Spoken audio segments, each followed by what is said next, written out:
चलिए आज हम लोग सीखते हैं वॉल्यूम 4। ठीक है, रिवीजन स्टार्ट करते हैं वॉल्यूम 4 का। Chapter number 32, that is the using multiple currencies foreign exchange transaction. तो कब इसका यूज करते हैं foreign exchange transaction, multiple currencies की यूज कब होता है? जब हम लोग या तो इंपोर्ट एक्सपोर्ट करें या तो हमारा कोई फॉरेन में ऑपरेशन हो, that is called foreign operation. तो फॉरेन ऑपरेशन मतलब फॉरेन में हमारा कोई ब्रांच वगैरह है, दैट इज, तो वहां पे हमें क्या करना होता है सर? मल्टीपल करेंसीज का यूज करना पड़ता है, राइट? ठीक है, तो इसके लिए हमें करना क्या है सर? सबसे पहले क्या करना होता है? Entering the multi currencies and entering the exchange rate. जैसे यहाँ पे आप देखोगे सबसे पहले हम लोगों ने एक कंपनी बनाया, that is ABC garments, right? अगर हम फीचर्स की बात करें तो यहाँ कोई फीचर्स में सेटिंग्स वगैरह करना है क्या? आंसर इज नो, कोई फीचर सेटिंग नहीं करना है सर।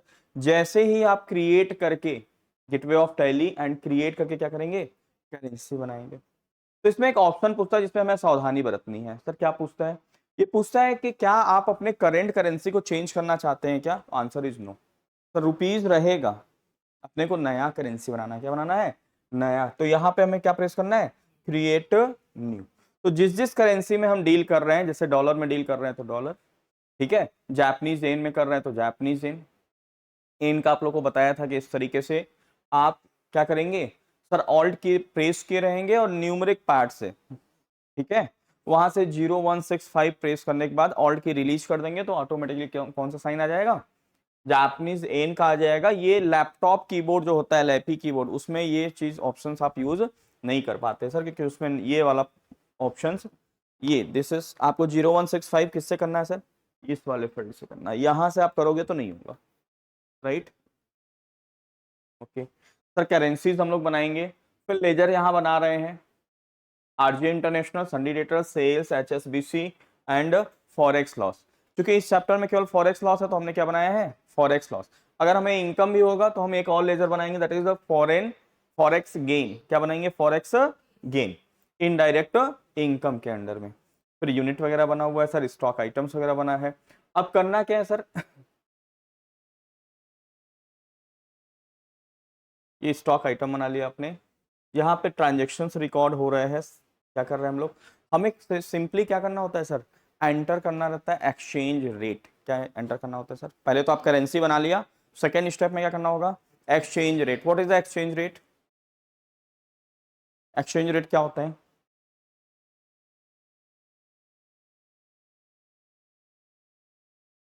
राइट मतलब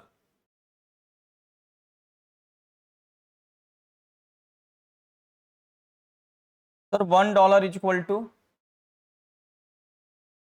कितना करेंसीज है? रुपीज से 80। तो ये क्या है सर? Exchange rate.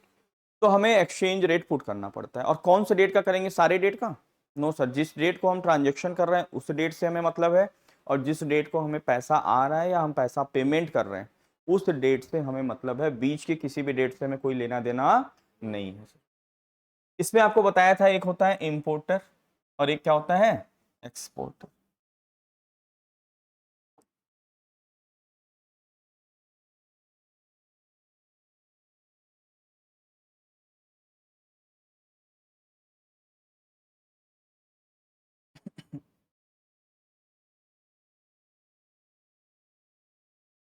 सर एक हो गया हमारा,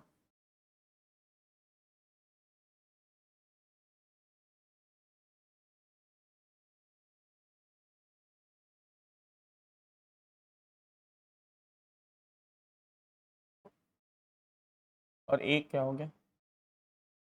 एक्सपोर्टर।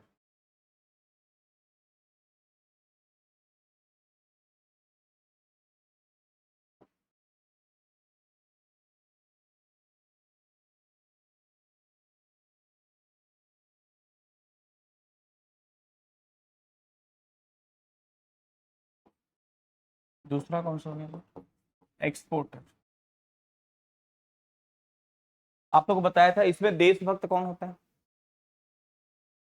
सर देशभक्त इंपोर्टर होते हैं और देशद्रोही सर करेंसी के केस में है ना, एक्सचेंज रेट के केस में देशद्रोही कौन होता है सर?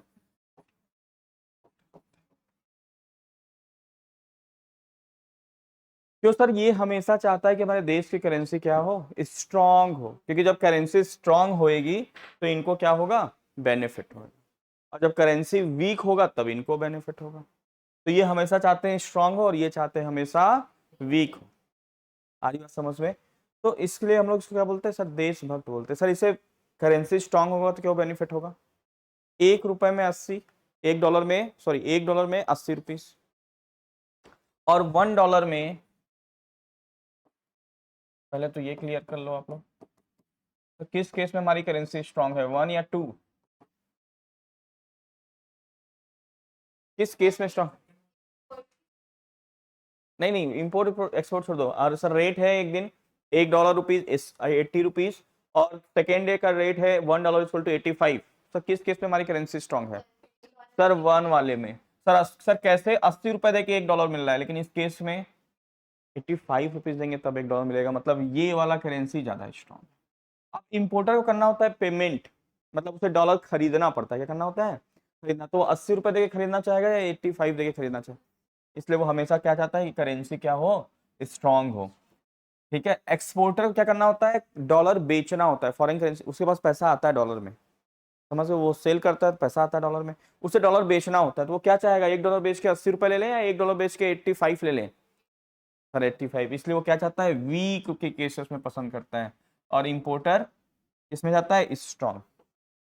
लेकिन ये तो रही बात सर, ये देशभक्त देशद्रोही किस केसेस में सर, इंपोर्ट मतलब एक्सचेंज रेट के केस में। लेकिन एक्चुअल में असली हीरो कौन है सर, कौन है असली हीरो? सर एक्सपोर्टर है। ये असली हीरो कौन है सर, ये है। देश के इकोनॉमिक सिचुएशन को सही करने में किसका योगदान है सर, एक्सपोर्टर का। ये बेचारा सेल करता है और वहां से फॉरेक्स लेके आता है, फॉरेन एक्सचेंज लेके आता है, और वो देश इकोनॉमिकली वो देश स्ट्रांग होता है जो ज्यादा से ज्यादा क्या करता है, एक्सपोर्ट करता है सर। कोई चीज बेचना आसान है या खरीदना आसान है? हाँ सर, खरीदना आसान है, बेचना बहुत टफ है, राइट। अगर आपको एक मोबाइल खरीदना है आप जाके इजिली खरीद लोगे, लेकिन उसी मोबाइल को बोला जाए जाओ मार्केट में बेच के आओ, सर हालत खराब हो जाएगी। आरी बात समझ में सर, बेचना आसान, खरीदना आसान है, बेचना बहुत टफ है, और ये बेचने का काम करता है और दूसरे देश से क्या लेके आता है सर, करेंसी लेके आता है। आरी बात समझ में?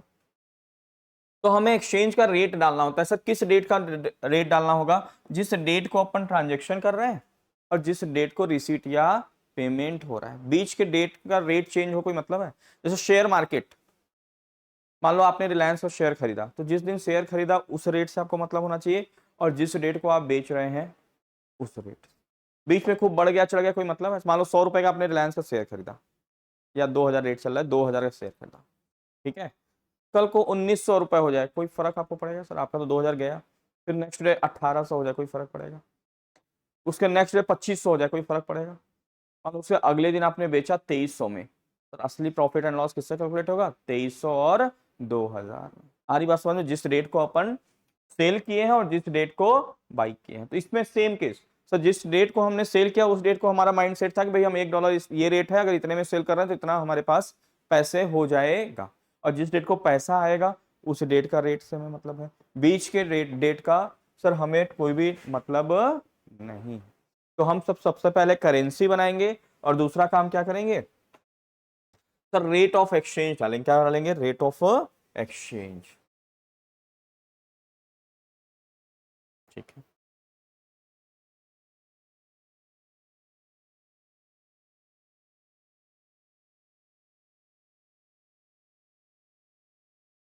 आप, हाँ जी,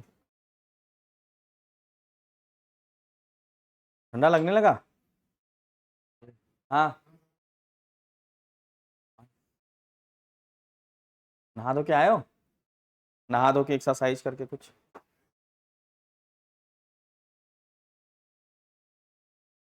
ये देखिए, हमने पहले करेंसी बनाया और उसके बाद क्या डालेंगे sir, entering the rate of currency. Entering the rate of currency, sir किस डेट को डालना है, 1 अप्रैल। सर क्यों? क्योंकि 1 अप्रैल को अपन क्या किए हैं, एक्सपोर्ट किए हैं सर, इसलिए 1 अप्रैल का हमने रेट डाल दिया। एंड देन फिर आप लेजर वगैरह बनाइए, यूनिट्स बनाइए, और स्टॉक आइटम्स बनाइए, और यहाँ पे हमने फिर क्या किया सर, सेल किया, दैट्स इट सर। ये सब सेल कर रहे हैं यहाँ पे $1,20,000 का, जिसका यहाँ पे आपको लास्ट में इसकी रुपीस की वैल्यू भी शो करेगा सर, कितने का 93,08,400। मतलब जिस डेट को आपने सेल किया उस डेट को आपने क्या सोचा था कि हमारे अकाउंट में कितना पैसा आ जाएगा, 93,08,400। मैं टेम्परेचर थोड़ा बढ़ा देता हूँ, आप लोगों को तकलीफ नहीं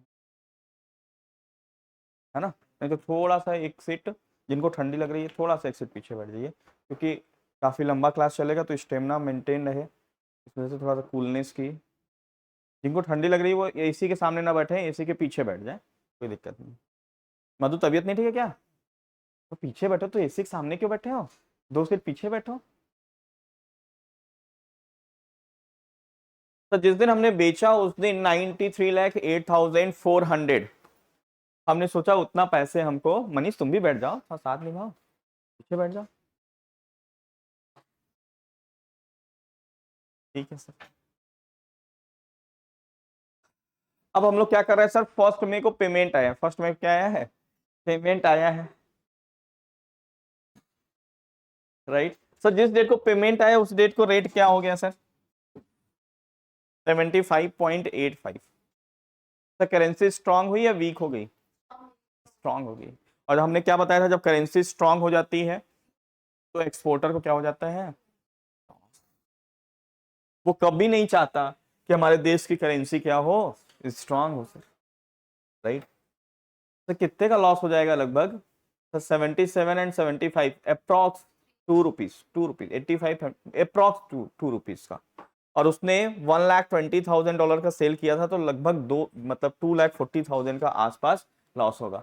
सो जब रिसीव्ड हुआ इस रेट से 75.85 से, तो हमारे पास पैसे कितने आए, 91,03,000 रुपीज 20। जबकि जब सेल किया था कितना हुआ था सर, 93 लाख समथिंग का सेल हुआ था, राइट। तो इसके लिए हमें क्या करना होगा सर, इसके लिए हमें फॉरेक्स का एडजस्टमेंट, जैसे यहाँ पे आप देख पा रहे हो कितने का लॉस हो गया इनको, 2,05,380 रुपए का सर। बेचा तो सोचा इतना पैसा आएगा, लेकिन आया कितना, 91 लाख। तो इसको यहाँ पे क्या लिख के आ रहा है sir, unadjusted forex gain and loss. तो इसे क्या करना होगा अपने को, एडजस्ट करना होगा, क्या करना होगा, एडजस्ट करना होगा, राइट।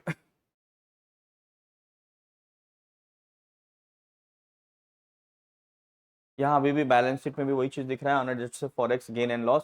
सर ये एडजस्ट की एंट्री क्या होगी, आप सिंपली जनरल वाउचर में जाएंगे, मोड को चेंज करेंगे। पहले हम लोग को ERP 9 में क्या करना होता था, एक वाउचर टाइप बनाना पड़ता था, तो right, forex gain and loss का। लेकिन अब क्या है सर, बहुत सी चीजें टैली ने बोला कि अब आपको बनाने की जरूरत नहीं है, हम चेंज मोड में दे देंगे, आप उसको यूज कर लेना। तो यहाँ पे भी हम लोग चेंज मोड करके use for forex gain and loss adjustment लेंगे। सर इस मोड से एंट्री करने का और जनरल में डायरेक्ट करने में क्या अंतर है, तो जब जनरल वाउचर में आप करोगे तो बार बार आपको जाके सर्च करना पड़ेगा कि भाई इस कितना डिफरेंस है। लेकिन अगर आप इस मोड में करेंगे sir, forex gain and loss वाले इसमें करेंगे, एडजस्टमेंट चेंज मोड करके करेंगे, तो जैसे ही पार्टी का नाम डालेंगे, बैलेंस अमाउंट 2,05,000 समथिंग क्या हो जाएगा, ऑटोमेटिकली फिट हो जाएगा सर। यही वाउचर टाइप्स का बेनिफिट होता है कि अमाउंट वगैरह ऑटोमेट फिट हो जाता है, दैट्स इट। फिर उसके बाद सर ये एडजस्ट हो गया, मतलब 2,05,000 क्या वो हमें देगा क्या, राज RJ इंटरनेशनल पैसा देगा, नो सर नहीं देगा। उसको तो $1,20,000 देना था, और $1,20,000 उसने पेड कर दिया। क्यों मनीष, देगा पक्का, हाँ।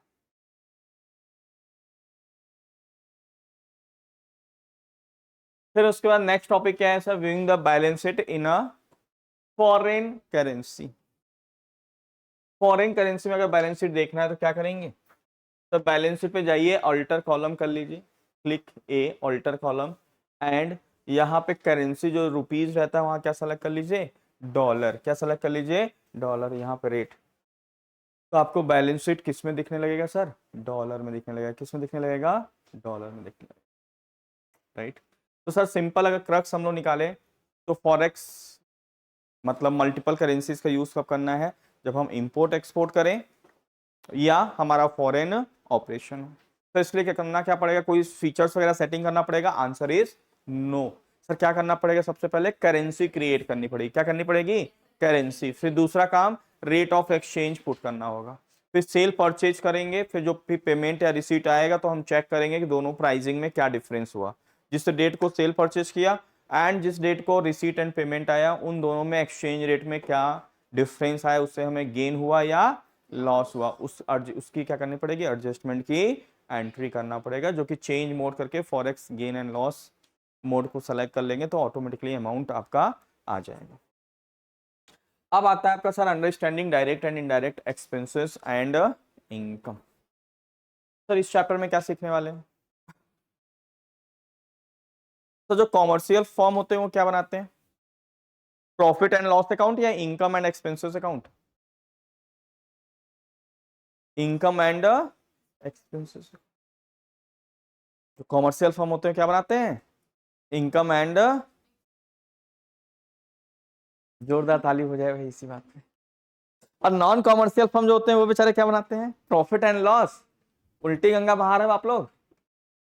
सर जो कॉमर्शियल फर्म होते हैं वो आप लोग अभी तक जितने भी फर्म बनाए क्या प्रॉफिट एंड लॉस अकाउंट बना रहे थे या इनकम एक्सपेंसेस अकाउंट बना रहे थे, प्रॉफिट एंड। तो sir commercial firm profit and loss account बनाता है और नॉन कॉमर्शियल फर्म क्या बनाता है, income and expenses, income and expense account. तो यहाँ पे सर नॉन कॉमर्शियल फर्म जैसे एनजीओ वगैरह है, कुछ सोसाइटीज है, वहां पे अगर आपको करना है तो क्या करना पड़ेगा, प्रॉफिट एंड लॉस अकाउंट की जगह पे क्या करना पड़ेगा, इनकम एंड। सर जब हम लोग टैली ओपन करते हैं उस टाइम क्या दिखता है हमको, टैली भी ओपन कर लेते हैं एक बार। सर जब टैली ओपन करते हैं तो बाई डिफॉल्ट क्या रहता है वहां पे, इनकम एक्सपेंसेस अकाउंट रहता है या प्रॉफिट एंड लॉस अकाउंट दिखता है रिपोर्ट सेक्शन में, प्रॉफिट एंड लॉस। सर उसको कैसे कन्वर्ट करेंगे इनकम एंड एक्सपेंसेस में, कैसे कन्वर्ट करेंगे, सर ऑडिटर में जाएंगे, लेजर में जाएंगे, प्रॉफिट एंड लॉस के लेजर में जाके वहां पे क्या कर देंगे, use as an income and expense.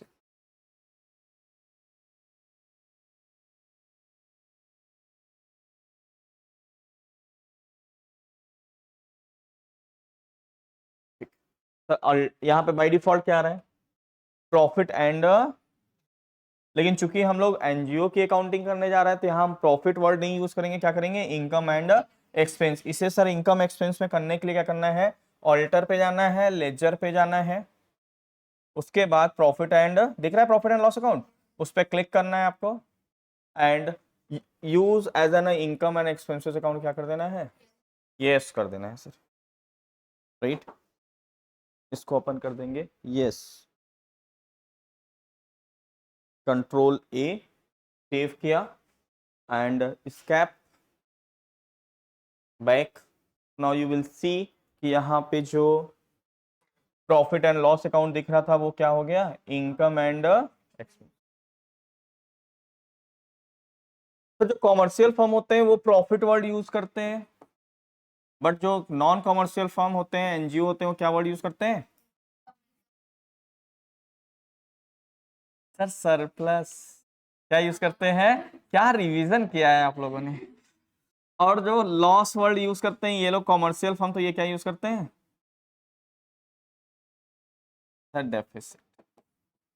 Surplus मतलब अधिक, मतलब इनकम से कितना, एक्सपेंसेस से कितना ज्यादा इनकम है, और डेफिसिट मतलब घाटा, एक्सपेंस कितना ज्यादा कर दिए, इनकम से ज्यादा एक्सपेंस कर दिए, दैट इज डेफिसिट, राइट। तो इस चैप्टर में यही आपको सिखाया गया। अच्छा एक बात और बताया गया है सर, क्या बताया गया है इसमें, कि अगर कॉमर्शियल फर्म है तो उसमें बातें होती हैं डायरेक्ट एक्सपेंसेस की एंड इनडायरेक्ट एक्सपेंसेस की। सर क्यों, क्योंकि डायरेक्ट ट्रेडिंग एंड पीएनएल दो चीजें वहां बनती है, क्या बनती है, ट्रेडिंग एंड पीएनएल। ट्रेडिंग जो कि आपका बिजनेस का रियल हेल्थ बताएगा, लेकिन ये कॉमर्शियल फर्म है, सीएफ और एनजीओ कह लो या नॉन कॉमर्शियल फर्म कर लो, सर ये क्या करेगी, इसमें हर चीज इनडायरेक्ट होता है, डायरेक्ट बोल के कोई चीजें नहीं होती, नो डायरेक्ट।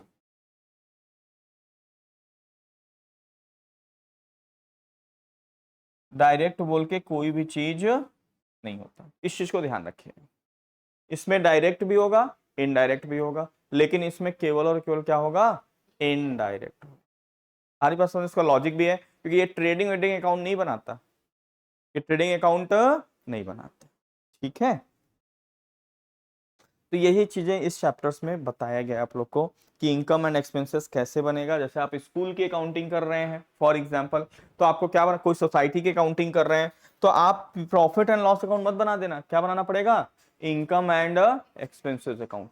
ठीक है, वही चीज हमने सीखा sir, income and expenses statement instead of profit and loss account. दूसरा, effect of direct and indirect expenses and income on profit and loss account. ठीक है, हम लोग कोई भी डायरेक्ट चीजें इसमें नहीं बनाते सर। इसलिए अगर आप लोग इनकम एक्सपेंसेस लेने के बाद अगर list of ledger, chart of accounts इसको बोलते हैं, अगर आप जाएंगे तो ट्रेडिंग अगर कॉमर्शियल फर्म रहेगा तो डायरेक्ट दिखेगा, लेकिन नॉन कॉमर्शियल फर्म अगर आप मतलब इनकम एंड एक्सपेंसेस अकाउंट कर दोगे तो वहां पे फिर डायरेक्ट जो है, जैसे यहां पे देखिए,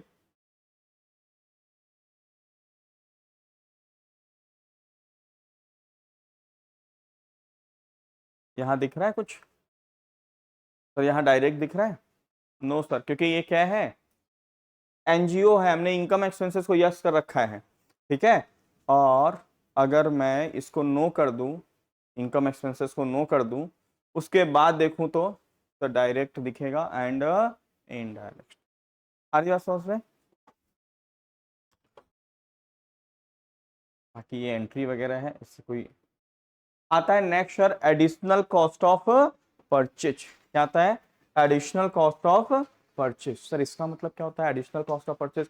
कब हम पहला हमारे माइंड में आना चाहिए सर, इस चैप्टर का यूज कब करना है? सर कब करना है इस चैप्टर का यूज, एनीवन, कब करना है इस चैप्टर का यूज?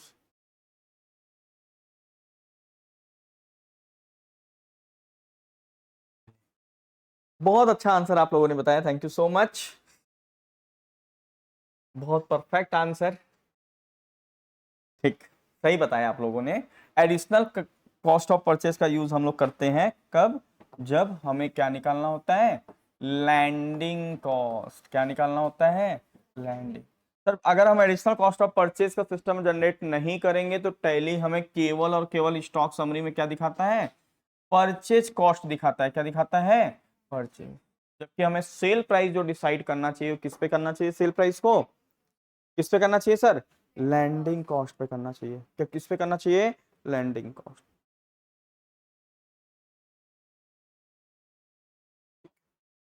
लैंडिंग कॉस्ट पे करना चाहिए, किस पे करना चाहिए, लैंडिंग कॉस्ट। तो इसके लिए सर करना क्या है, किस तरीके से हम लैंडिंग कॉस्ट की सेटिंग टैली, समझ के बात को ना sir. Landing additional cost of purchase, जैसे सर गुड्स को परचेज करके शॉप तक लाने में जो एक्स्ट्रा खर्चे लग रहे हैं वो हम चाहते हैं स्टॉक के प्राइस में ऐड हो जाए, तो उसके लिए करना क्या पड़ेगा, सिंपली वाउचर टाइप्स को ऑल्टर करेंगे। क्या करेंगे, वाउचर टाइप्स को यहाँ पे जैसे कंपनी लेजर्स आपने बनाया है, ठीक है,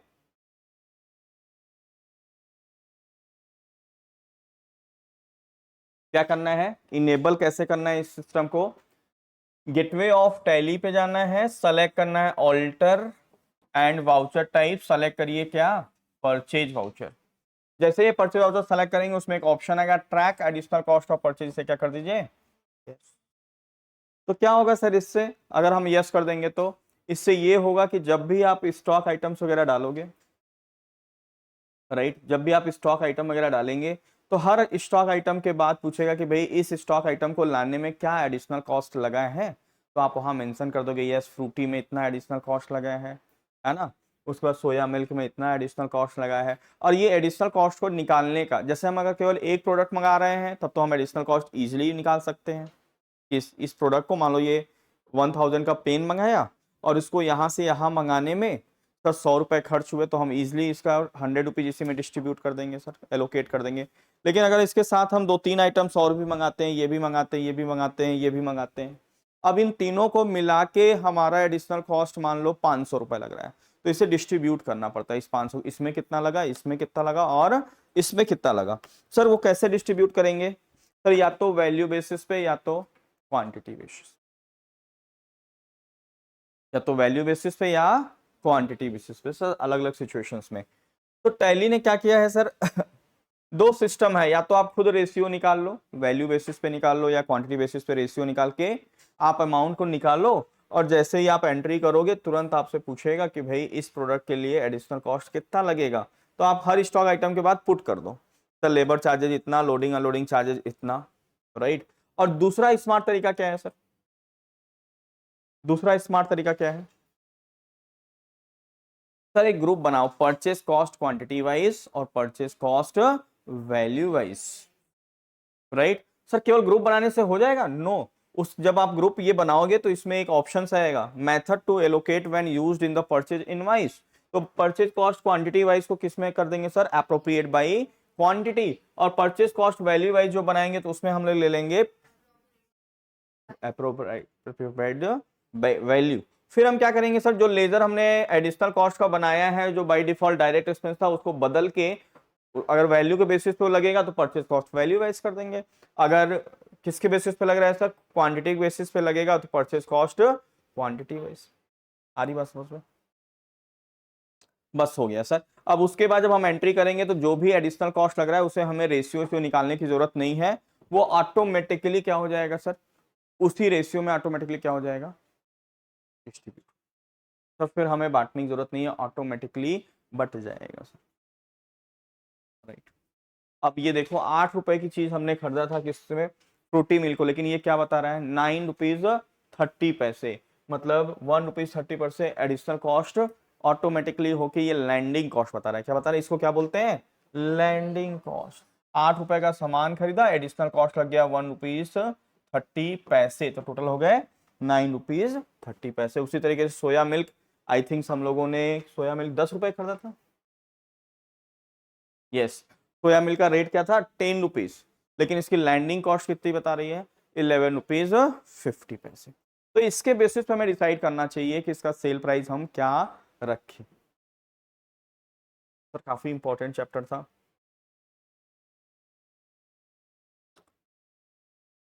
क्लियर है चैप्टर का concept sir, additional cost of purchase. Sir कब यूज करना है, जब हमें क्या फाइंड आउट करना है, लैंडिंग कॉस्ट। सर इस सिस्टम को जनरेट कैसे करें, इस सिस्टम को जनरेट करने के लिए परचेज वाउचर्स को ऑल्टर करें, और ऑल्टर करके वहां पे एक ऑप्शन आएगा track additional cost of purchase, उसे क्या कर दें, यस कर दें, राइट। फिर जो भी एडिशनल कॉस्ट लग रहा है उसको बांटने का दो तरीका होता है सर, क्वांटिटी बेसिस पे या वैल्यू बेसिस पे, राइट। तो या तो हम खुद मैन्युअली बांट दें sir, this is method number 1, and method number 2 में क्या कर दें सर, ऑटोमेटिकली अगर बांटना है तो हमें एक ग्रुप बनाना पड़ेगा purchase cost quantity wise and purchase cost value wise. और ग्रुप बनाते समय लास्ट में ऑप्शन आप पूछता है मेथड टू एलोकेट, तो अप्रोप्रिएट बाई क्वांटिटी वाले में क्वांटिटी एंड वैल्यू वाले में वैल्यू। फिर जो भी एडिशनल कॉस्ट के लेजर बने, फ्रेट वेजेस व्हाटएवर, वो क्या हो जाएंगे सर, क्वांटिटी बेसिस बटने तो उसे परचेज कॉस्ट क्वांटिटी के बेसिस में ग्रुप कर देंगे, और वैल्यू पे बटने तो परचेज कॉस्ट वैल्यू पे ग्रुप कर देंगे, तो वो ऑटोमेटिकली टैली क्या कर देगा, डिस्ट्रीब्यूट कर देगा। फिर आता है आपका next chapter, that is integrate accounts and inventory. चर्चा हो चुकी है सर, जब आप लोग का वॉल्यूम 3 में हम लोग इन्वेंट्री के अकाउंटिंग में आपको बता रहा था कल की क्लास में, तो हमने इसका ऑप्शंस के बारे में बताया था। इंटीग्रेट अकाउंट्स एंड इन्वेंट्री को यस कब करना चाहिए, और यस करने से क्या होता है, और इसे नो कब करना चाहिए, और नो करने से क्या होता है, बताइए आप लोग। सर इंटीग्रेट अकाउंट्स कब यस करना है, कब नो करना है, उन दोनों क्या मीनिंग है, कल ही हुआ है सर, कल, या अच्छा कल हुआ था, इतना याद है आप लोग को, वॉल्यूम 3 के फर्स्ट चैप्टर में हुआ था, ये याद है, यस। ये ऑप्शन कहाँ दिखता है, ये याद है कि नहीं, अरे नहीं, स्टॉक मेंटेन करने के लिए तो मेंटेन स्टॉक का ऑप्शन आता है, अगर हमें स्टॉक मेंटेन करना है। अच्छा ये ऑप्शन आता कहाँ है, हाँ वेरी गुड, F11। चलिए इतना आप लोग बता दिए, इतना हमारे लिए बहुत है सर। मेंटेन इन्वेंट्री के लिए तो इन्वेंट्री मेंटेन होगा, लेकिन ये ऑप्शन का क्या मतलब है, इंटीग्रेट, यस सर, जैसे थोड़ा सा और डिटेल में बताओ।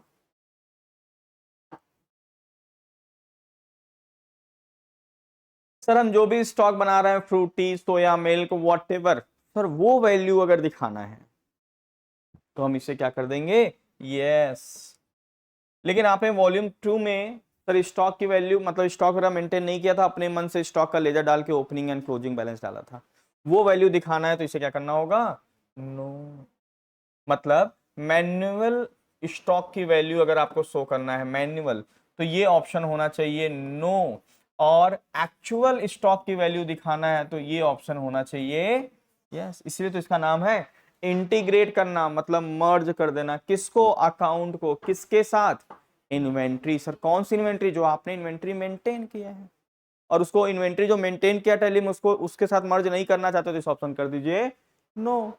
फिर मैनुअल स्टॉक की वैल्यू डाल दीजिए। सर मैनुअल स्टॉक की वैल्यू डालने के लिए क्या करना पड़ता है, सर स्टॉक का लेजर बनाना पड़ता है स्टॉक इन हैंड के अंडर में, फिर उसे ऑल्टर करना पड़ता है। जब ऑल्टर करेंगे दो ऑप्शन पूछता है, opening balance and closing balance, तो अपन क्लोजिंग बैलेंस डाल देंगे 31 मार्च को। क्लियर है। तो this is the integrate accounts and inventory जो कि F11 में दिखता। तो हमने ये चीजें सीखा sir, creating stock item, opening. अच्छा ये चीज आपको पता ही नहीं, स्टॉक आइटम बनाते समय ओपनिंग बैलेंस कहाँ पुट करते हैं, तो नीचे लास्ट में, जैसे लेजर में ओपनिंग बैलेंस डालते हैं, तो ये चीजें। Understanding the effect of closing stock on final account, क्या इफेक्ट पड़ता है सर फाइनल अकाउंट में, क्लोजिंग स्टॉक का क्या इंपॉर्टेंस है। सर क्लोजिंग स्टॉक प्रॉफिट बढ़ाने वाला आइटम होता है, ज्यादा वैल्यू लिखोगे क्लोजिंग स्टॉक तो प्रॉफिट बढ़ जाएगी, कम लिखोगे तो प्रॉफिट कम हो जाएगी। ओके एक और पॉइंट है, entry on physical counting stock. इसका आंसर बताइए, जैसे अभी तक सारे क्वेश्चन का आप लोगों ने आंसर बताया, इसका आंसर बताइए, entry on physical counting stock, इसका क्या क्या यूज, हाँ आलिशा बताओ।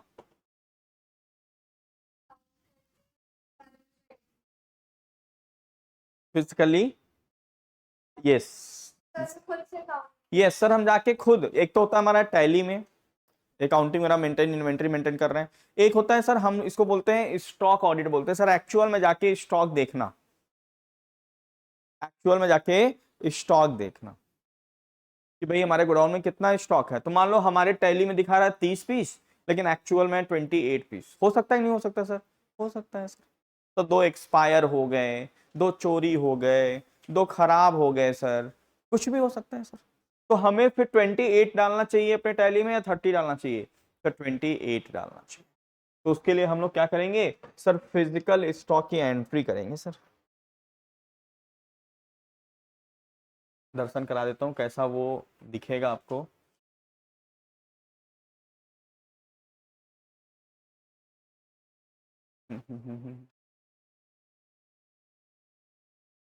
ये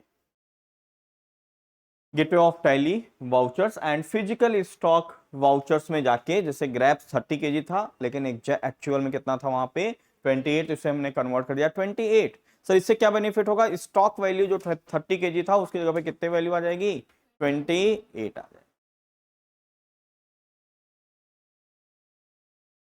उसके बाद देखिए आप, जो 30 था वो कितने में कन्वर्ट हो गया, 28 kg में हो गया। ओके फिर आता है आपका परचेज ऑर्डर। अच्छा क्लियर हो गया आप लोग को, फिजिकल स्टॉक क्लियर, यस। मतलब इंटीग्रेट अकाउंट एंड इन्वेंट्री सीखा हम लोगों ने, कब यस करना है कब नो करना है।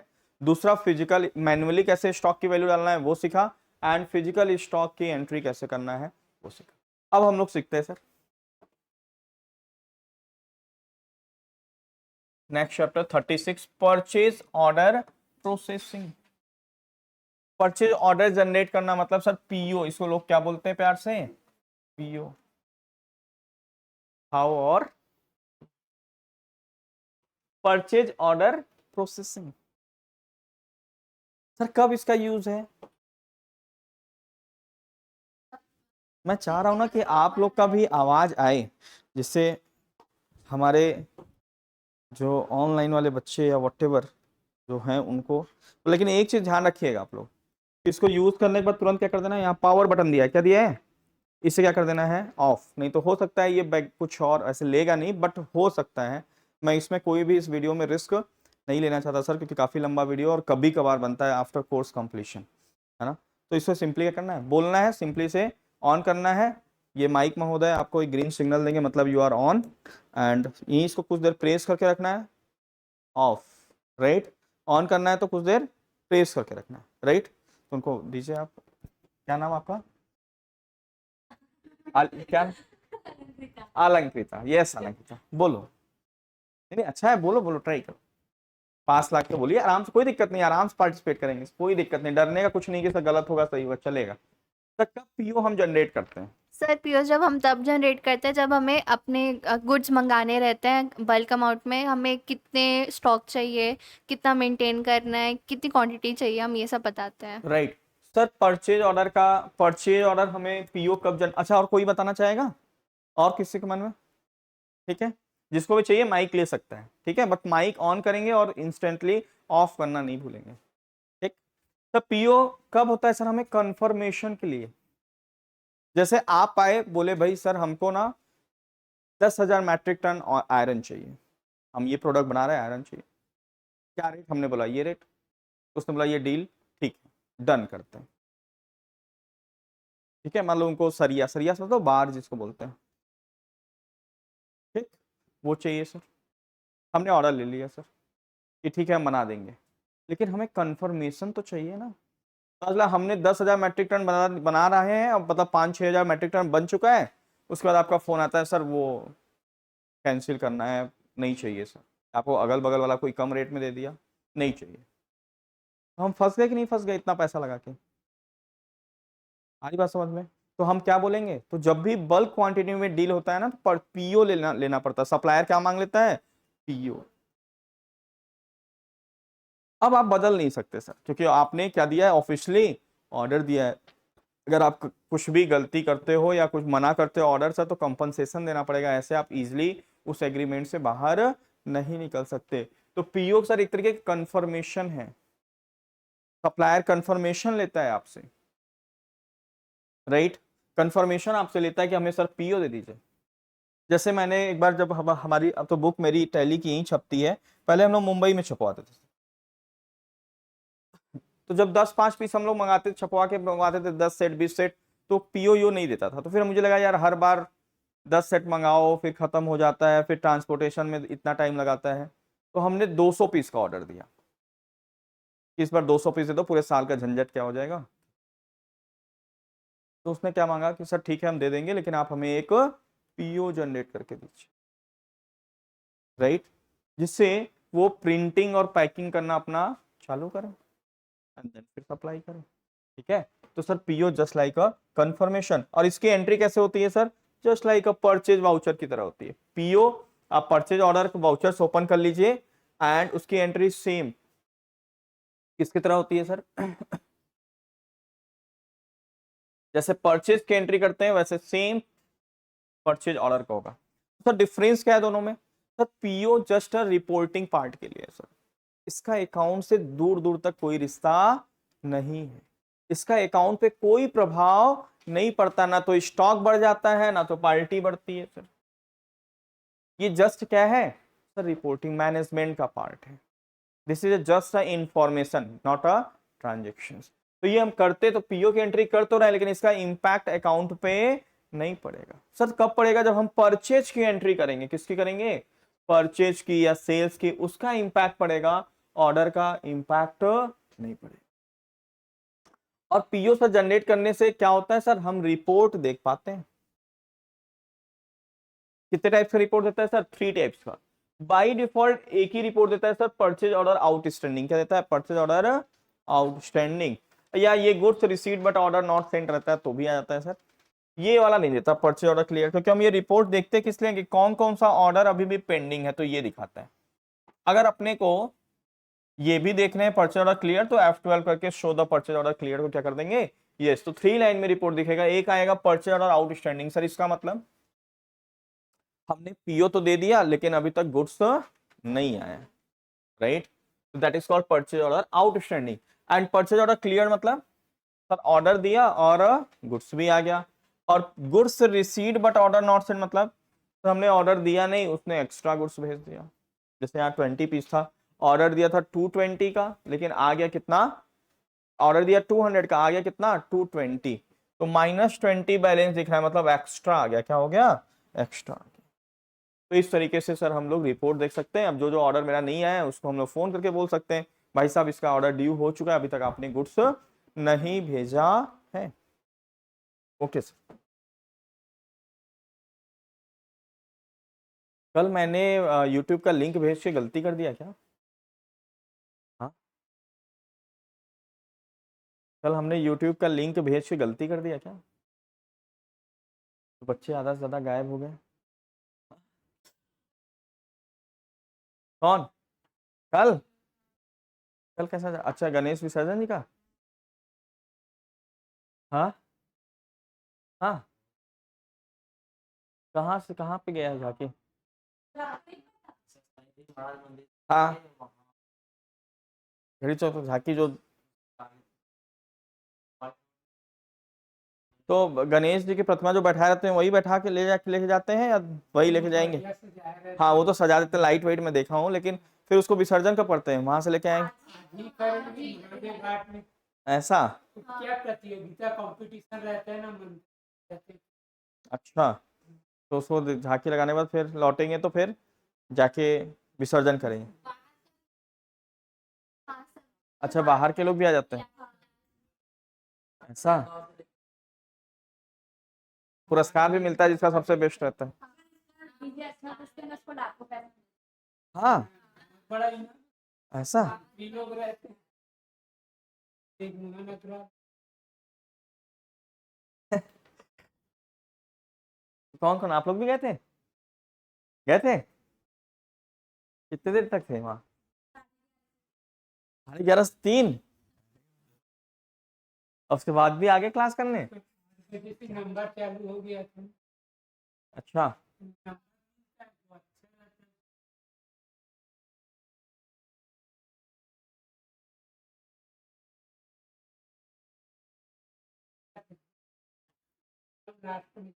चलिए। जब नंबरिंग वाला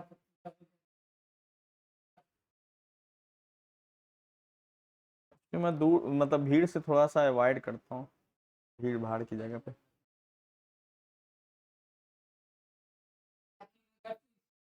सर एक होता है इसमें प्री क्लोजर ऑर्डर। क्या होता है?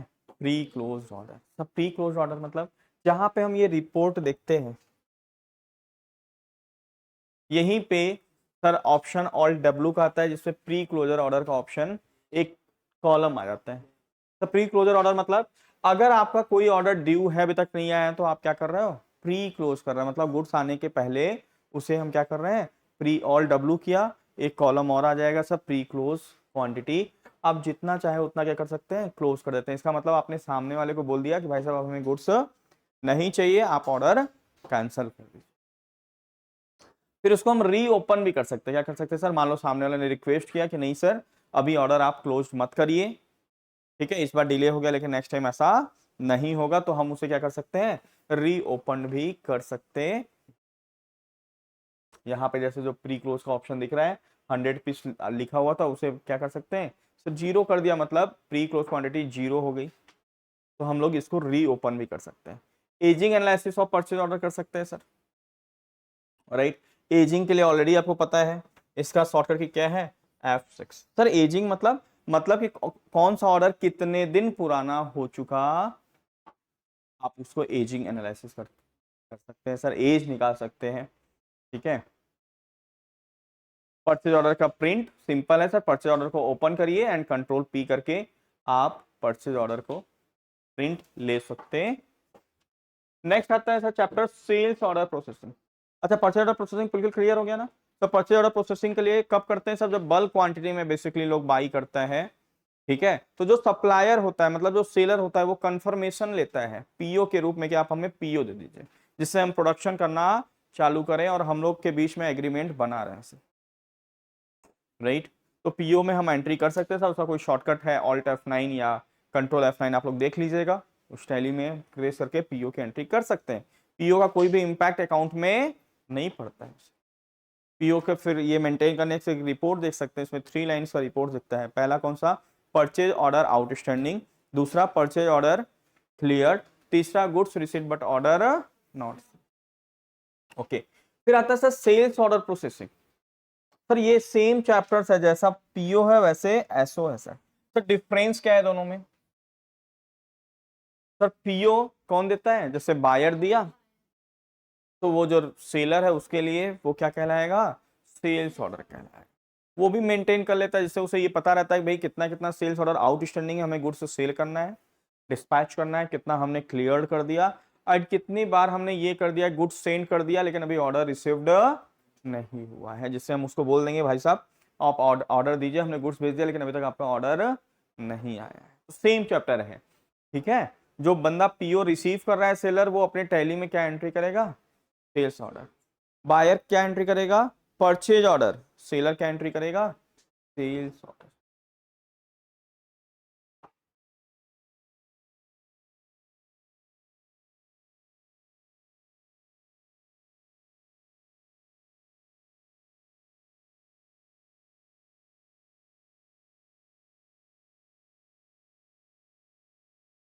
अब नेक्स्ट पूजा पाठ क्या आ रहा है? Next festival Navratri. वो कब से स्टार्ट? अच्छा पहले शिव जी आए,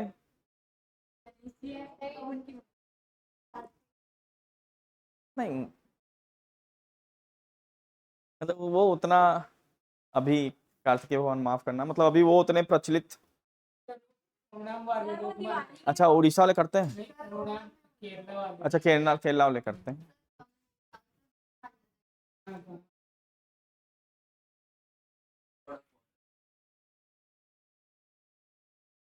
लेकिन यहाँ पे उतना कहाँ मनाते हैं। यहाँ पे पहले वो हुआ आपका शिव जी का हुआ, सावन में शंकर भगवान का पूजा हुआ, फिर उसके बाद गणेश जी। हाँ माता आएंगे फिर, और उसके बाद फिर दिवाली लक्ष्मी गणेश जी आएंगे।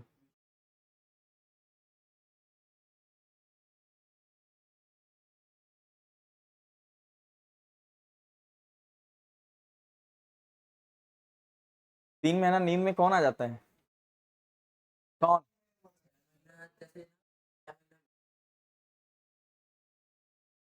ऐसा? तो विष्णु जी कब सोते हैं? अभी तो इनका कब ये कब उठे थे विष्णु जी? अभी उठेंगे दिवाली तो लक्ष्मी का, अच्छा तुलसी पूजा जो है हाँ, वहां से उठ जाएंगे विष्णु भगवान, 6 महीना वो संभालेंगे फिर। हाँ अच्छा उठते हैं। अरे बालाजी वगैरह में बड़ा बहुत भीड़ है। बालाजी में, बालाजी मंदिर गए हो? तिरुपति बालाजी आप लोग कौन कौन गए हैं? बाल दान होता है वहां पे, ये सब चीजें। तो जब मैं वहां पे गया, लाइन में लगा हुआ था, वहां एकदम कारागार बना हुआ है, बड़ा बड़ा हॉल बना है कारावास की तरह, है ना। भीड़ भयंकर रहती है लेकिन दृश्य जो रहता है बहुत मनोरम दृश्य रहता है, मतलब नेचर इतना ब्यूटीफुल आपको लगेगा। मैं कश्मीर भी गया हूँ लेकिन मुझे कश्मीर से कहीं ज्यादा अच्छा नेचर कहाँ का लगा? तिरुपति पहाड़। मतलब वो पहाड़ी पे जब आप चढ़ोगे ऊपर जाओगे, इतना सुंदर सुंदर ब्यूटीफुल फ्लावर्स वगैरह, नेचर एकदम ठंडा मौसम, बहुत बेहतरीन है, बहुत अच्छा लगेगा ऊपर। और वही नज़ारा किसका रहता है सर? मंदिर का रहता है। बहुत सुंदर जगह।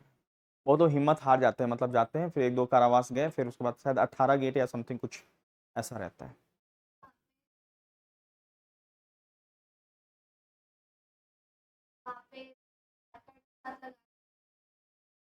अरे वो तो अलग चीज, ऐसा दर्शन का कोई फायदा नहीं, मैं बता रहा हूँ। अगर आप डायरेक्ट सोर्स पानी से जा रहे हैं तो भगवान भी डायरेक्ट सोर्स पानी का ही हिसाब किताब करते हैं। आप तब क्यों बना हुआ है सर? सिस्टम से जाइए, तपस्या करके जाइए। अब जैसे जैसे मैं जब कलकत्ता में था, वहां पे काले मंदिर है, माता की मंदिर है जो, वहां पे क्या है सर, पंडा को 200 500 1000 दीजिए तो डायरेक्ट दर्शन करा देगा। उड़ीसा में वही मैं गया सर, वही चीज जगन्नाथ मंदिर में है, 500 1000 दीजिए अंदर, और हम लोग पैसा नहीं दिए तो हम लोग को मतलब दर्शन, मतलब अंदर जाने तक नहीं दिए। तो हम लोगों ने बोला ठीक है प्रभु, बस सामने दिख रहे हैं। अब बोला 1500 दीजिए तो हम गेट खोल देंगे, तो अंदर आप खुद जाके प्रसाद को चढ़ाए। एक तो बिना तपस्या किए अगर आप जा रहे हो, वैष्णो देवी लोग, या जैसे यहाँ पे हमारे कौन सी माता है डोंगरगढ़ में, आप रोपवे से जा रहे हो, क्या मतलब? तब इससे अच्छा यूट्यूब पे ही देख लो माता रानी को अरे चढ़ के जाओ सीढ़ी से, जाप करते हुए जाओ, कुछ देर तक उनके उनको ध्यान करो, ध्यान करते हुए चढ़ो माता जी के पास। तो हाँ, मजा भी आता है और एक अच्छा, आप यहाँ से रोपवे जा रहे हैं, वैष्णो देवी आप जा रहे हैं हेलीकॉप्टर से, क्या मतलब है? जब आपको बस तपस्या ही नहीं करना है, डायरेक्ट दर्शन देना है, तो उससे अच्छा सॉफ्ट में देख लीजिए, वो कहीं घर पे ही बैठे रहिए, चाय कॉफी और माता जी।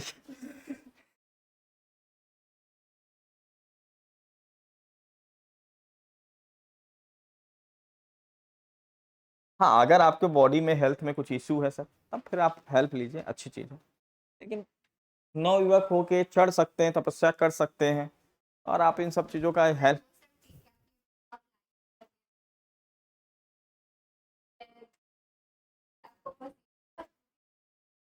ठीक है सर। अगर आप, नहीं ऐसा भी नहीं रहता है नहीं, लड़के लड़के सब वहां रहते हैं भीड़, बात अरे नहीं है। मैं जब वहां गया तिरुपति बालाजी में, तो मुझे कुछ देर तक तुम, एक तो वहां सबसे बड़ी प्रॉब्लम क्या है, लैंग्वेज की। हिंदी कोई बोलता नहीं है, हिंदी कहीं लिखा नहीं रहता है, इंग्लिश भी कई जगह लिखा नहीं रहता है, आप खुद भटक जाओगे। और वहां पे इतना बड़ा प्रांगण है कि आप भटक जाओगे कि हम अपना स्लीपर कहाँ उतारे हैं, प्रसाद कहाँ से लिए थे, तो भटक जाएंगे आप। और उसके बाद वहां पे जब मैं लाइन पे लगा था ना, तो मुझे कुछ वो लोग चिल्ला रहे थे, जय गोविंदम जय गोविंदम जय गोविंदम जय गोविंदम। अरे गोंडम गोंडम क्या कह रहे हैं ये लोग, मतलब क्या भाषा है? लेकिन हिंदी भाषी वहां मिला, मैं उससे पूछा, बोले भैया ये लोग क्या बोल रहे हैं? बोल रहे हैं जय गोविंदम जय गोविंदम। तो मैं भी जय गोविंदम जय गोविंदम।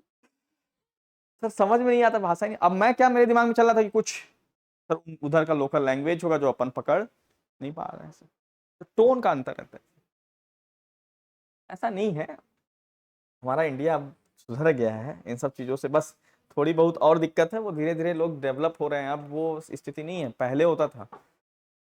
पहले क्या होता था, जैसे हम लोग शादी उदी में कहीं जाते थे, मतलब आज से जब मैं छोटा था तो पता है मुझे, सर ट्रक में बैठा दिया जाता था, बारातियों के समय बैठा दिया जाता था, ट्रक में बढ़िया चादर वादर लगा के ऐसा करके बैठा दिया है, कोई उधर कोई उधर। हाँ, और बारात भी रहता था ना सर, इतना दूर रहता था जाके, जैसे अभी क्या होता है लड़की पास आ जाती है या वैसा कुछ, वैसा नहीं सर, एकदम बारात भी है तो सब 500 किलोमीटर 400 किलोमीटर, उसे में कोई चाय पी के मतलब गिरा रहा है, कोई स्मेल पसीने का आ रहा है, कहीं बदबू आ रहा है, हाँ कोई छोटा बच्चा है क्या क्या क्या क्या।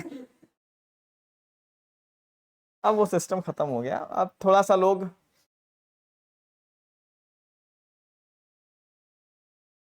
अब ये रहता है कि चलो,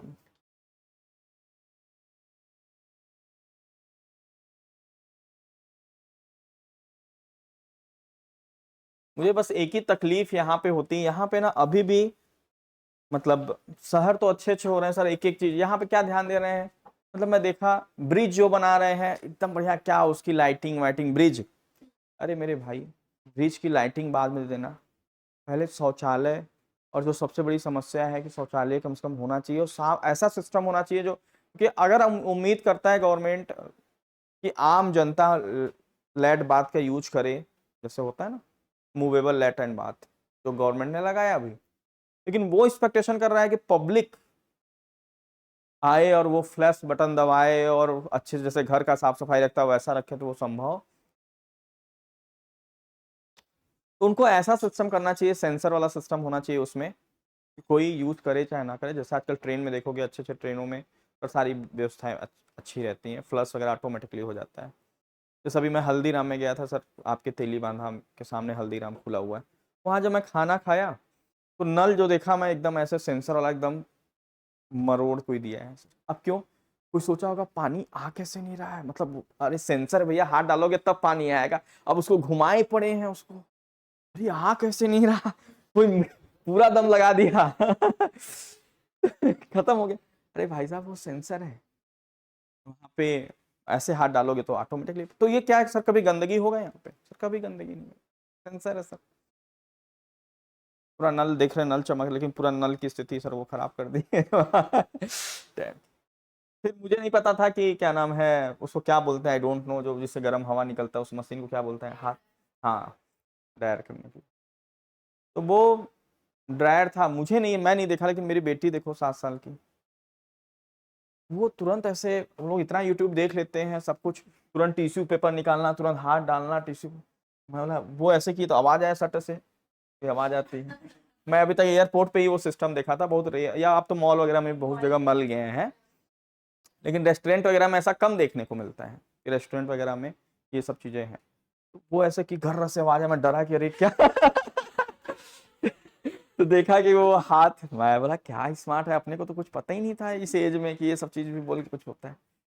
तो हमारे देश, मुझे फील होता है जैसे आप मार्केट में जाते हो, अब आपको बाथरूम लग गया सर, गवर्नमेंट बोलती है सफाई बना, मतलब आदमी क्या सोच खोजता है, कहाँ ऐसा लिखा है जहां लिखा हो सब पे, यहाँ पेशाब करना मना है, वो दीवार कहाँ है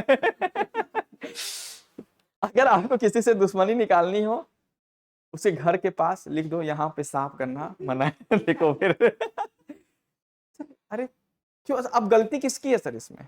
सर कहीं जगह रहे तब तो इंसान क्या करेगा। जैसे हम लोग तो क्या करते हैं, मेरा क्या है कि मुझे ऐसा रहता है मैं फटाक से कोई रेस्टोरेंट या कुछ देखता खोजता हूँ, वहीं गया, किया, एक वहां से चाय वाय जो भी पिया, धीरे से। लेकिन सब रेस्टोरेंट में जाए, 150 खर्चा करे, उतना टाइम नहीं है ना, मान लो किसी के पास टाइम नहीं है सर, क्या करेगा वो बेचारा, जगह ही नहीं है। तो भैया ऐसा सिस्टम बना दीजिए आप, जो सोंधी सोंधी बदबू आती है, हवा चलता है तो चारों तरफ, वो खत्म हो जाए हमारे देश में। मतलब हम तो परेशान हो जाते, मतलब आप कोई कहीं आप जैसे आप जाओगे नया रायपुर, हाँ, अरे चलेगा, गवर्नमेंट सुन भी ले, मुझे कोई पर मतलब जो आम समस्या है वो है। आप यहाँ से जाइए टाटी बन जाइए, ब्रिज के पास है, जैसे ब्रिज चढ़ेंगे सोचेंगे थोड़ा सा हवा है, तो वो हवा कम आएगा, वो लगेगा भाई मास्क निकालो जल्दी से। सर क्या दिक्कत है, एकदम गंदगी मचा के रोक रखे हैं। मेरा तो दोस्त क्या बोलता है कि ये तो भाई यहाँ इंडिया का पेटेंट स्मेल है, जहां जाओगे हम साथ से साथ हैं स्टेशन स्टेशन चमकाए पड़े हैं डिजिटली, लेकिन स्टेशन के आधे 1 किलोमीटर के रेंज में वो आपको स्मेल आपका साथ नहीं छोड़। आप कब तक भाई, आप एसी बोगी में बैठ गए वहां तक चलेगा, लेकिन उसके बाहर कहीं तो पैर रखें, कहीं तो रहेंगे।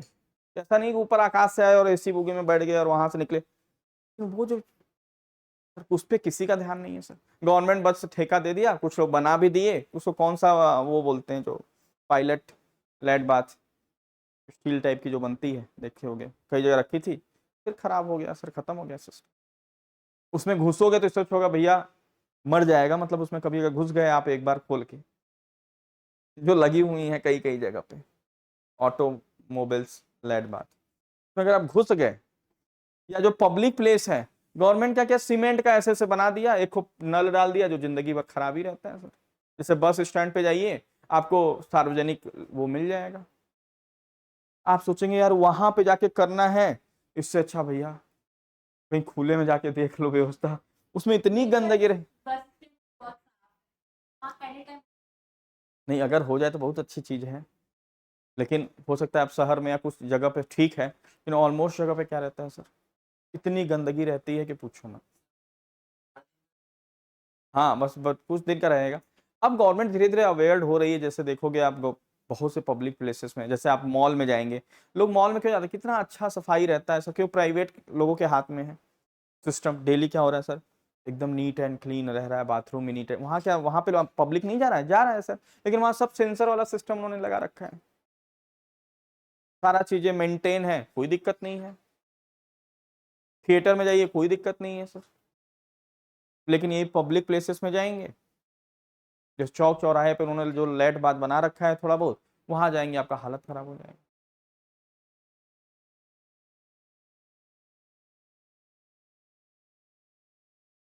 Sir goods receipt note, next chapter is goods receipt note.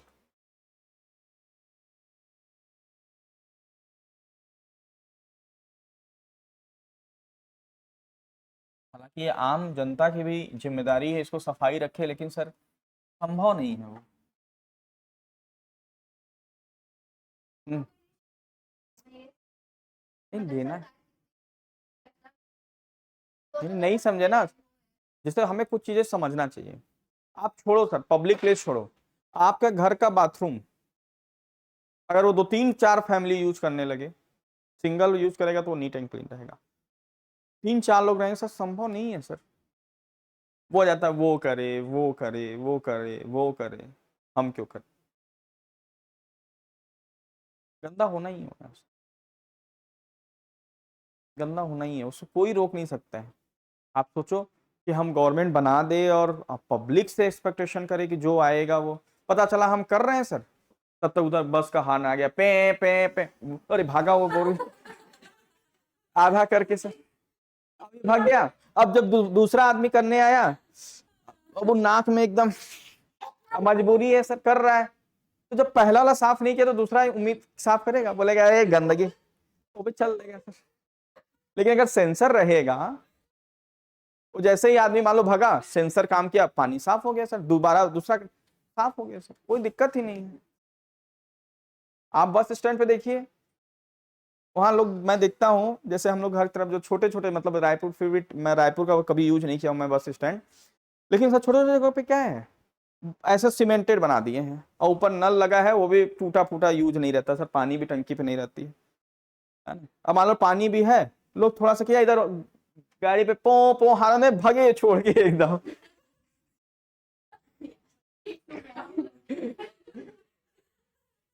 वही चीज ट्रेन में, अब तो ट्रेनों में व्यवस्थाएं सही हो गई सर। ने ट्रेन, अब कुछ कुछ ट्रेनें में अभी भी है, ट्रेन में भी है सर। मान लो आदमी लैटरिंग कर रहा था, तब तक वो प्लेटफॉर्म आ गया सर, क्या करेगा बताओ? आ गया सर वो प्लेटफॉर्म, छोड़ के भागेगा सर कि वो अपना उतरेगा कि वो साफ बैठते साफ करेगा? वो संभव नहीं है सर वहां पे। नहीं, अब एसी उसी कोच में मैं देखा, अब तो क्या है, स्लीपर सर, जनरल बुगी हो रखा है। जनरल सर वो तो महा जनरल हो रखा है, मतलब वो अगर किसी को सजा है एक तरीके की, कोई पनिशमेंट करे, उसे जनरल बुगी में 500 किलोमीटर यात्रा करवाया जाए सर जो स्लीपर था सर, वो जनरल हो चुका है। जो थर्ड एसी था वो स्लीपर हो रखा है सर। थर्ड एसी में भी लाइट बात उतना ध्यान लोग नहीं देता है, देखता हूँ कोई भी घुस रहा है, कोई भी आ रहा है, कोई भी जा रहा है। सेकेंड एसी ठीक है, मैनेजेबल है। और थर्ड एसी में या स्लीपर, थर्ड एसी में भी अगर आपका सीट, हालांकि वहां गेट लॉक रहता है, मैं देखता हूँ शीशे का, लेकिन जैसे कोई खोलता है तो बर्दाश्त से बाहर हो जाता है। जैसे गेट के जस्ट बाहर लाइट बात रहता है सर थर्ड एसी में, तो जैसे कोई खोला तो वहां आपको क्या करना होगा सर, नाक को बंद रखना होगा। और स्लीपर वो तो खुला है सर और वहां पे सीट अगर आपको मिल गया बाथरूम के पास, जैसे मैं अपने सिस्टर को रायपुर बोली टिकट करा दो, मैं एसी देखा, क्या था, एसी में नहीं हो रहा था, मैं स्लीपर में किया, लास्ट लास्ट मोमेंट में 1 2 दिन बचा था, और उसको सीट मिल गया कहाँ, बाथरूम के बगल। वो आते ही बोली कि मैं कैसे जननी की, मुझे मालूम है, पूरा बच्चे, दोनों के बच्चे और दीदी, पूरा एकदम एकदम सर पकड़ लिया, तो बीमार हो गई, आके फिर थोड़ा सा रिलैक्स करना पड़ा। तो सर वो चीज़ है, इनको सजा देना, मैं तो गवर्नमेंट से रिक्वेस्ट करता हूँ, मैं कैमरे के सामने हूँ, रिक्वेस्ट करता हूँ कि आप लोग एक पनिशमेंट में कि ये भी डालें ये लाइन कि आपने ये चोरी किया है, ठीक है, आपको स्लीपर के लास्ट बोगी में 500 किलोमीटर का याद, वो खुद ही दोबारा चोरी करना बंद कर देगा। ज्यादा बड़ा पाप कर दिया, उसको जनरल बोगी में बैठा दीजिए सर समस्या ही खत्म हो जाएगा।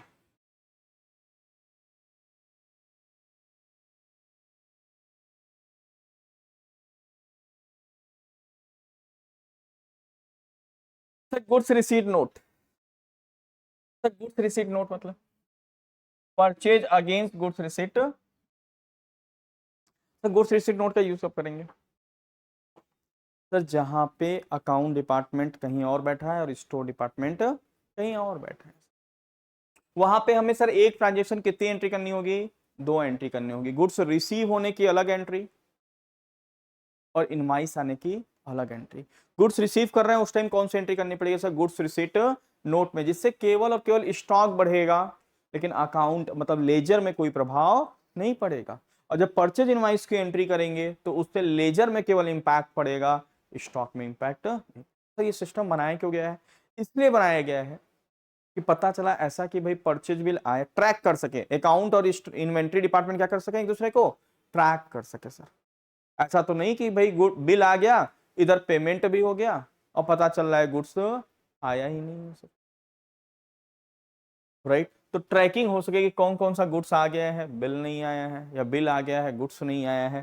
तो ट्रैक करने लिए इसलिए क्या होता है सर, गुड्स रिसीट नोट का यूज। गुड्स रिसीट नोट मतलब अगर जनरेट हो चुका है इसका मतलब गुड्स आ चुका है।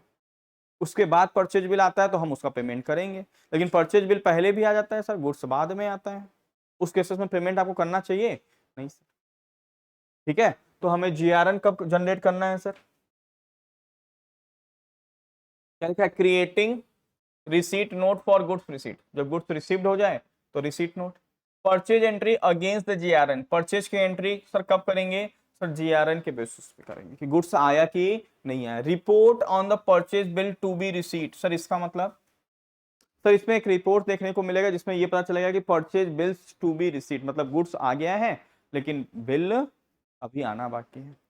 कभी कभी परचेज बिल पहले आ जाता है, गुड्स आना बाकी है सर, और कभी होता है परचेज बिल क्लियर, गुड्स भी आ गया और बिल भी आ गया। बताओ किस केस में हमें टेंशन लेना चाहिए, गुड्स आ गया बिल नहीं आया है, बिल आ गया परचेज बिल लेकिन गुड्स नहीं आया है, बिल आ गया लेकिन अभी गुड्स,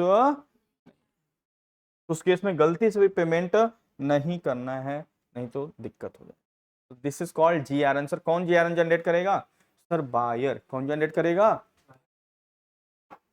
तो सर इसे इसको करना क्या है सर, ये एक तरीके का डीएक्टिव वाउचर होता है। 24 वाउचर में जीआरएन पहले से बना है, आपको बनाने की जरूरत नहीं है रिसीट नोट, ये पहले से बना होता है, बस आपको क्या करना है एक्टिवेट कर देना है इस वाउचर को। वाउचर को एक्टिवेट करने कितना तरीका है सर, दो, alter voucher type, select the receipt note, activate this voucher को यस।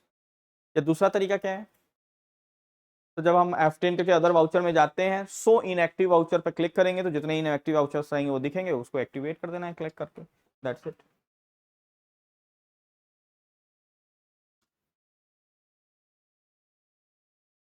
अब प्राइवेट हॉस्पिटल में देखिए कितनी सफाई रहती है, क्या वहां मरीज नहीं आ रहे हैं, आ रहे हैं, वहां पे भी मरीज आ रहे हैं लेकिन वहां सफाई हो रही है, उनको पता है कि हम लापरवाही करेंगे तो कोई भी पेशेंट हमारे पास नहीं आएगा।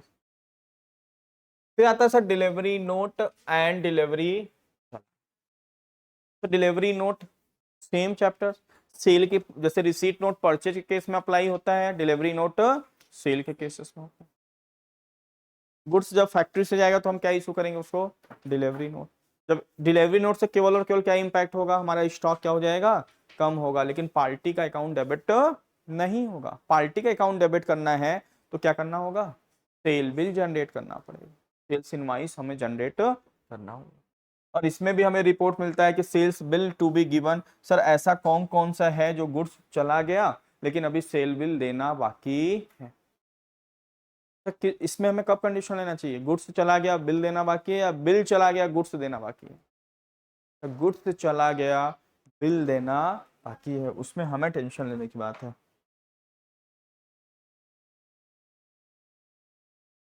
हालांकि टेंशन दोनों पॉइंट पे लेना चाहिए। सर बिल चला गया गुड्स नहीं गया, ये भी हमारे लिए, हमारे बिजनेस की गुडविल खराब हो रही है कि बिल भेज दिया अभी तक गुड्स भेजे ही नहीं। लेकिन ज़्यादा टेंशन लेने की बात कब है सर, गुड्स चला गया लेकिन बिल नहीं गया, वो हमें फोकस करना है, ध्यान देना है।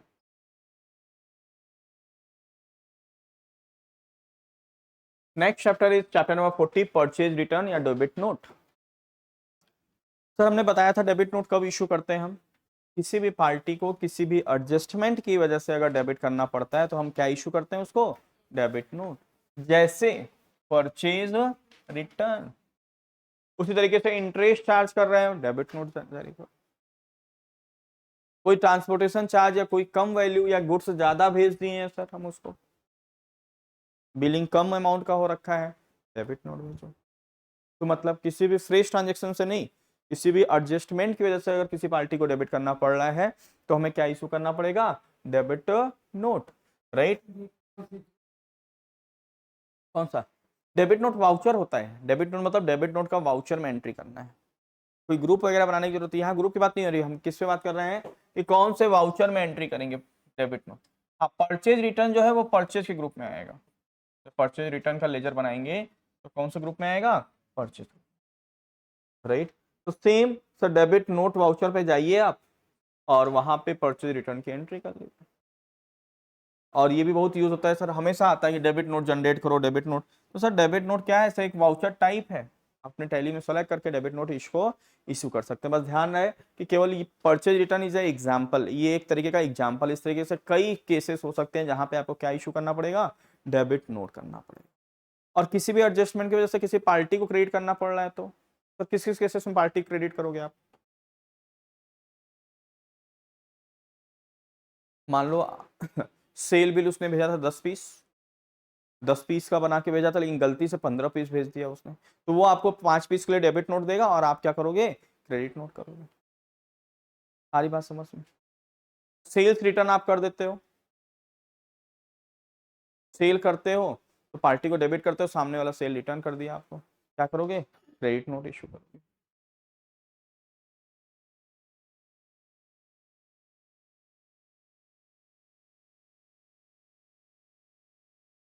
सेल्स रिटर्न या क्रेडिट नोट। तो purchase return and sales return is the type of example. वैसे बहुत सारे केसेस हो सकते हैं जहां पे आप डेबिट नोट क्रेडिट नोट भेज सकते हैं। फिर आता है आपका next chapter, chapter number 42, rejection outward note. Sir ये क्या है रिजेक्शन आउटवर्ड नोट?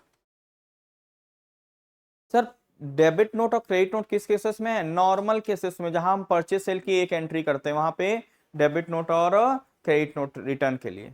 लेकिन जहां पे हम लोग परचेज और सेल की 2 एंट्री करते हैं, मतलब जहां पे अकाउंट डिपार्टमेंट अलग है और स्टोर डिपार्टमेंट अलग है, जहां अपने रिसीट नोट और परचेज इनवाइस की एंट्री करते हो, है ना, उस केसेस में अगर रिटर्न कर रहे हो तो रिटर्न की भी 2 एंट्री होगी। कितनी एंट्री होगी, 2 एंट्री। अगर आप परचेज की 2 एंट्री कर रहे हो तो रिटर्न की भी कितनी एंट्री करनी होगी, 2 एंट्री।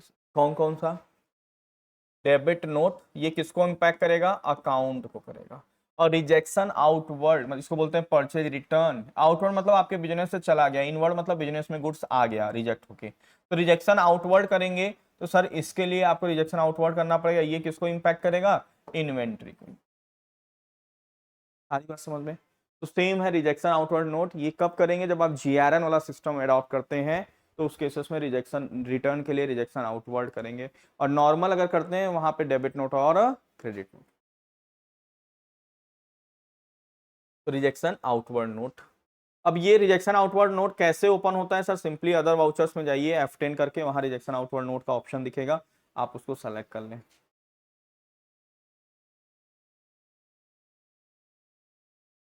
डेबिट नोट से केवल अकाउंट इफेक्ट होगा और रिजेक्शन आउटवर्ड से इन्वेंट्री। सेम है rejection inward note, rejection inward note, ठीक है, credit note and credit note से अकाउंट इंपैक्ट होगा और रिजेक्शन इनवर्ड नोट से इन्वेंट्री होगा, ठीक है।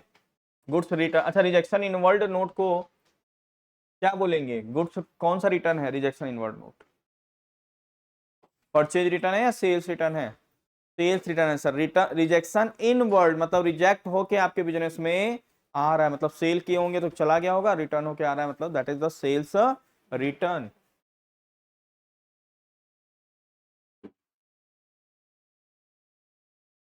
आई थिंक वॉल्यूम 4 इज ओवर। क्या और कुछ चैप्टर है इसमें, और कोई चैप्टर है, no. In this way we have successfully completed the volume number 4। आ जाइए आप लोग वॉल्यूम नंबर 5।